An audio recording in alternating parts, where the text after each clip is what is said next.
Football is a contact sport, players sacrificing mind and body for their team.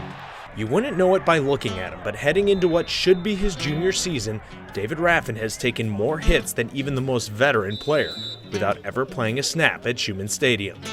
Dave's a great guy. I mean, he's goofy and he's funny. He always lifts everybody's spirits up when we need it, and he's always there for any of us whenever we need him. You know, he's the type of guy who's really positive, comes into our meeting room every single day with a smile, and takes a lot off my plate, you know, and just a hard worker, great kid.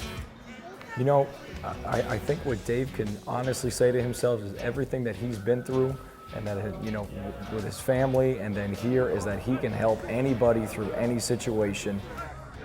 I was asked this question, you know, is it worth it, a couple times, whether it's my family members, other friends around campus, you know, is it worth the blood, sweat, and tears?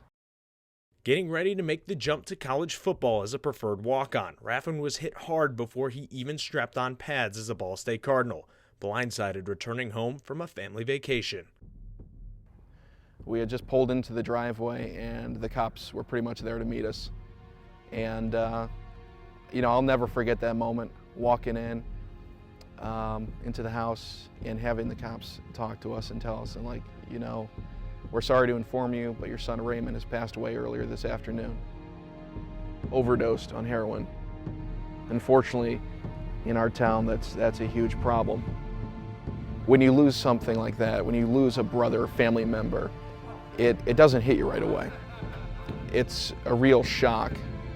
So that actually took a couple months. I was about 4 weeks into the season here when it really hit me, and I kind of had a mental breakdown then, because, you know, I finally realized, you know, I'm going to be going home for Thanksgiving, and he won't be walking through the front door. I mean, I didn't want to ask and pry too much because I wanted him to talk to me about it whenever he needed to talk about it, and we did come to that point and we talked, but for the most part, I just wanted to be there for him. I wanted to let him know he had a good friend, and that I wanted to be that good friend. When it came to football, helping me overcome what had happened with my brother, you know, no matter what happened, the football field was still there. My pads were still there, and they were just sitting there waiting for me, you know, at the end of the day. And I think that was one of the biggest things, to know that every time I showed up at the facility and on the field, that I had something to go to when I needed help. Raffin would pass on the lessons of his brother's story by speaking to local schools about the dangers of drug abuse, and is currently working on a book chronicling his journey titled Through Hell and Back Again. When you realize that you're making that impact, that your message is getting across to these people, I mean, it doesn't make that situation any better, but it really does kind of add that closure to it and say, you know what, I may not be able to change what happened in the past, but I can sure make a difference with what's going to happen in the future with these people. With the excitement of his sophomore season on the horizon, Raffin was feeling confident it would be his year. I was ready, you know, I was ready to go in. I came in that day, there was something about that day. I felt like, you know what, we have our first scrimmage tonight. I've got a feeling this is going to be a good one. This is where I'm going to make my mark.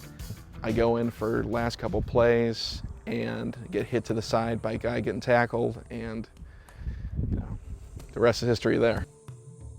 A spiral fracture had broken completely through on my fibula. I had torn a bunch of ligaments in my ankle, and that, you know, called for immediate surgery. Almost a month after the surgery, we started having an infection that lasted 4 months. 3 months out, a screw broke in the leg.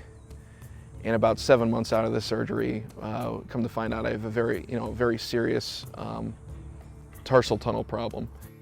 We just try to strengthen it as much as possible and just try to get him back. I mean, you know, it didn't go as smoothly as you like, but you know, you had to give the time and the effort, and you had to give that guy a chance. How do you not give a guy like Dave Raffin a chance? Probably after the first game against Eastern Michigan, I could barely stand for the whole game. I don't know if I can keep doing this. You know, it's too painful. I can't walk at the end of the day. I've got to start making some changes here.